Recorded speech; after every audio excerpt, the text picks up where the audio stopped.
আসসালামু আলাইকুম রহমতুল্লাহ। প্রিয় বন্ধুরা, আরও একটি নতুন ভিডিওতে আপনাদেরকে স্বাগতম। অত্যন্ত চমৎকার একটি ভিডিও নিয়ে আপনাদের মাঝে হাজির হলাম। ইনশাল্লাহ পুরো ভিডিওটি আপনারা দেখবেন, ভালো লাগবে আশা করি। বসন্তের ছোঁয়ায়, ঝিরিঝিরি মৃদু হাওয়ায় ফাগুনের আগুন লেগেছে কৃষ্ণচূড়ার ডালে ডালে। হ্যাঁ বন্ধুরা, এমন দৃশ্য দেখে অনেক প্রকৃতি প্রেমিকরাই হঠাৎ করে কবি হয়ে যেতে পারে। এই অপূর্ব সৌন্দর্যে ঘেরা দৃশ্যটি মিলেছে ঐতিহ্যবাহী খোয়াজপুর টেকেরহাট আলহাজ সৈয়দ আবুল হোসেন বিশ্ববিদ্যালয় কলেজ প্রাঙ্গণে।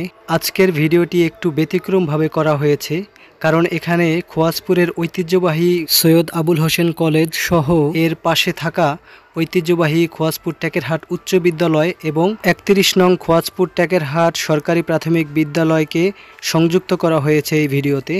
তো বন্ধুরা, সম্পূর্ণ ভিডিওটি দেখতে থাকুন এবং খোয়াজপুরের এসব প্রতিষ্ঠানের সৌন্দর্য উপভোগ করতে থাকুন। প্রাকৃতিক সৌন্দর্যের দিক থেকে আমাদের এই কলেজটি এক কথায় অতুলনীয়। মরহুম আলহাজ সৈয়দ আবুল হোসেন সাহেব যে কতটা সুন্দর সুরুচিপূর্ণ মানুষ ছিলেন তা বোঝা যায় তার এই কলেজের সৌন্দর্য দেখলে। এমন দৃষ্টিনন্দন সৌন্দর্যে ঘেরা কলেজের প্রাকৃতিক পরিবেশ আর কোথাও আছে কিনা আমার জানা নেই। কৃষ্ণচূড়ার এমন সৌন্দর্য দেখতে প্রতিদিন শত শত দর্শনার্থীর ভিড় জমে এই মাঠ প্রাঙ্গণে। আর এখানে নতুন ভবন দেখছি আমরা, খুবই চমৎকার ডিজাইনে তৈরি করা হয়েছে ভবনগুলো।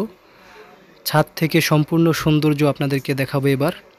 দেখুন, মাদারীপুরের বুকে এর পূর্বে এমন নিপুণ কারুকাজ সম্পন্ন আধুনিক ডিজাইনে তৈরি করা কোনো ভবন দেখা যায়নি। কলেজের চারিদিকের সৌন্দর্যটা এতটাই বেড়ে গেছে যে এগুলোর দিকে তাকালে সৈয়দ আবুল হোসেন সাহেবের প্রতি গভীর শ্রদ্ধা ও ভালোবাসা দিন দিন বেড়ে যায়। সম্ভবত এই কারণেই কবি লিখেছিলেন, কীর্তিমানের মৃত্যু নেই। তিনি ছিলেন আমাদের একজন যোগ্য অভিভাবক। পরন্ত বিকেলের অসাধারণ সৌন্দর্য দেখছি আমরা। এই মুহূর্তের সৌন্দর্যটা যে কতটা দৃষ্টিনন্দন হয় তা একমাত্র এখানে যারা ইতিপূর্বে সময় দিয়েছেন তারাই বুঝতে পারবেন। বর্তমানে যারা প্রবাসে আছেন তারা যেন কোনো মতেই এই সৌন্দর্য মিস না করেন, সেই কারণে শুধু আপনাদের জন্য এই ভিডিওটি করলাম। ভালো লাগলে পাশে থাকবেন ইনশাআল্লাহ। দিন দিন কলেজের সৌন্দর্য বেড়েই চলেছে।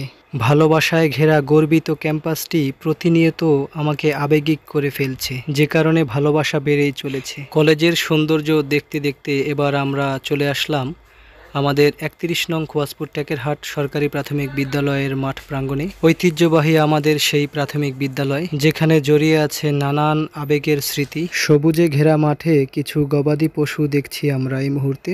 আর বিশেষ করে এই ভবনটি অতি প্রাচীন একটি ভবন, অনেকের মধুময় স্মৃতি জড়িয়ে আছে এখানে। এর পাশাপাশি দেখছি আমরা সবচেয়ে পুরাতন ক্লাসরুম। এই ক্লাসরুমকে বলা হতো ছোট ওয়ান। সবশেষে আমরা চলে আসলাম খোয়াজপুর টেকেরহাট উচ্চ বিদ্যালয়। দেখেন, বর্তমানে অত্যন্ত চমৎকারভাবে তৈরি হচ্ছে নতুন নতুন ভবন এবং এখানকার সৌন্দর্য অনেক মাত্রায় বেড়ে গেছে।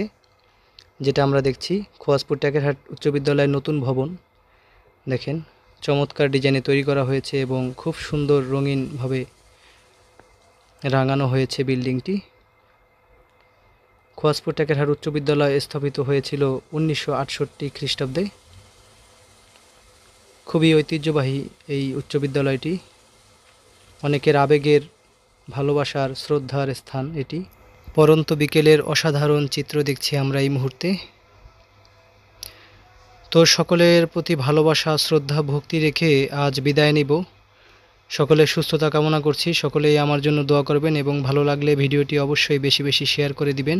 ভালো থাকবেন সবাই। আল্লাহ হাফেজ।